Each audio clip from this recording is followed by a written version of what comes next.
성경이 제 삶의 기준이 됐는데 그대로 살았다는 것은 아니고 살려고 노력했다는 것이지만 목사가 되니까 여전히 저에게는 성경이 삶의 기준이 될 수밖에 없는데 그러면서 갈등이 생겼습니다. 성경에 보면은 분명 목회는 이렇게 하라 하고 적혀 왜 목사님들 그런 식으로 목회 안 하나? 성경에 보면은 교회는 이래야 된다 하고 분명히 그려져 있는데 교회 모습이 그렇지가 않은가? 성도들의 삶은 이래야 된다 하고 분명히 기록되어 있는데 왜 성도들의 삶이 그렇지 않은가? 그러다가 텍사스 휴스턴에 있는 담임 목사 초청에 와서 제가 조건을 걸었습니다. 우리가 이왕 교회 할 거면은 성경적인 교회 한번 해보자. 근데 내가 신약 성경을 읽어보니까 거기 등장하는 교회는 다 가정에서 모이는 가정교회더라. 그래서 동의를 해서 1993년 1월 1일에 제가 부임을 했습니다. 저는 14년 된 교회 3대 목사로 부임했는데 선임 목사님들이 말씀으로 잘 다져놔서 저는 9개월 만에 가정교회를 출범시킬 수가 있었습니다. 그런데 한지 얼마 안 돼서 성경적인 교회 열매가 보이기 시작을 했습니다. 어떤 교회가 성경적인 교회인가 아닌가는 어떤 명칭을 사용하냐, 어떤 신학, 이런 것도 필요할지 모르지만 궁극적으로는 열매를 봐야 합니다. 성경적인 교회는 어떤 열매가 따르는가?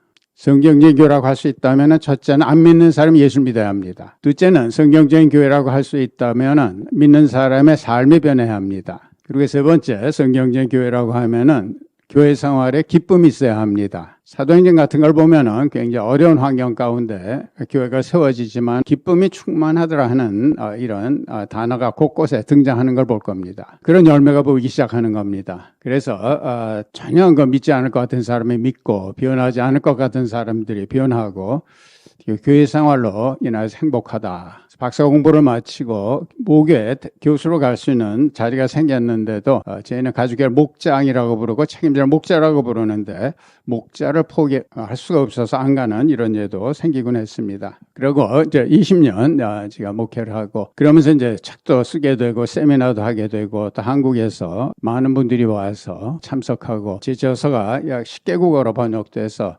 세계에서 한 10개국 정도의 현지인 교회에 의해서 현지인 목사를 대상으로 세미나를 하는 것이 한 10개국쯤 됩니다. 제가 부임했을 때 작년 출석이 한 100명이었는데 제가 20년 사회가 은퇴했을 때는 작년 출석이 한 1000명 됐고 어린이, 청소년, 영어부 합치면 2000년 됐습니다. 그게 중요한 것이 아니고 그 교회 성장이 다 비신자 전도에 의해서 됐습니다. 제가 은퇴할 때 통계를 내보니까 교회는 84%가 저를 통해서 예수님을 영접하고 저를 통해서 침례를 받았습니다. 그러면서 이제 가족교회가 국제가족의 사역원이라는 것도 생기게 되고 지금은 이제 교회 개척하는 분들이 가정교회에 많은 관심을 가져서 이분들을 만나서 이분들의 고충도 듣고 또 제가 조언도 하다 보니까 나름대로 개척 교회에 대한 이런 좀 안목이 생겨서 거기에 기초해서 제가 오늘 강의를 할 겁니다. 지금 개척 꿈꾸고 있는 분들 좀 죄송한 얘기지만 오늘날에는 개척이 어려운 것이 아니라 불가능합니다. 한 25년, 30년 전만 해도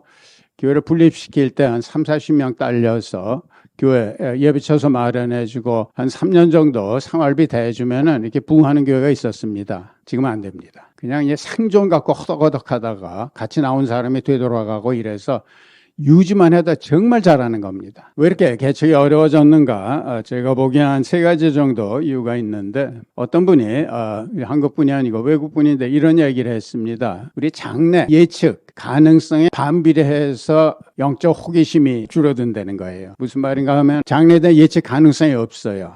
전쟁터 이런 데서는 내일 내가 어디서 잘지 밥을 먹을 수 있지 이런 불안한 가운데는 하나님에 대한 관심도 확 높아진다는 겁니다. 근데 우리나라가 이제는 예측 가능해졌습니다. 확실히 알 수 없지만 내 인생의 한 달 후에 1년 후에 이걸 예측 가능해졌기 때문에 영적인 관심도 뚝 떨어진 겁니다. 두 번째는 기독교에 대한 부정적인 시각 때문에 그렇습니다. 여러분들 드라마 보시면은 못된 회장은 다 장로고 못된 시어머니는 다 권사인 거 아세요? 좀 큰 교회, 좀 비리가 이렇게 부각돼서 그렇지 오늘도 여기 강사를 맡으신 목사님 2분 맡았는데 정말 성실하게 아름답게 건물을 나누기도 하고 이러시는데 이런 거는 부각이 안 되잖아요. 그래서 저희 휴스턴 서울교회에서도 안 믿는 사람들이 믿는데 제일 흔히 듣는 얘기가 교회가 밖에서 보던 거하고 다르군요. 그런 소리 많이 들었어요. 저는 안티 크리스천이었습니다. 세 번째 이유는 우리나라가 잘 살게 돼서 이 생활 수준이 높아졌습니다. 그런 사람들이 반지하에 있는 이런 개척교회 안 옵니다. 자기네들 적어도 거실 정도는 돼야 되는데 개척교회는 안 됩니다.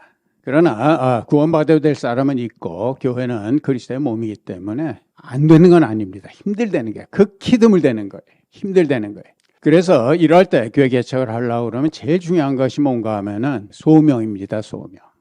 이런 어려움과 극심한 이런 극악한 환경을 극복할 수 있는 것이 소명이에요. 저는 이제 소명은 주관적이기보다는 객관적이어야 한다고 봅니다. 진정한 소명은 첫째는 하나님의 필요가 보입니다. 내 필요가 아니라 내가 하고 싶어서가 아니라 하나님의 필요를 채우고 싶어서. 그 다음에 두 번째는 이를 채울 수 있는 은사와 경륜이 있는가. 그래서 우리 주위에 보면은 특별히 특수사역 하시는 분들은 어떤 소원들이 있는 것 같아요.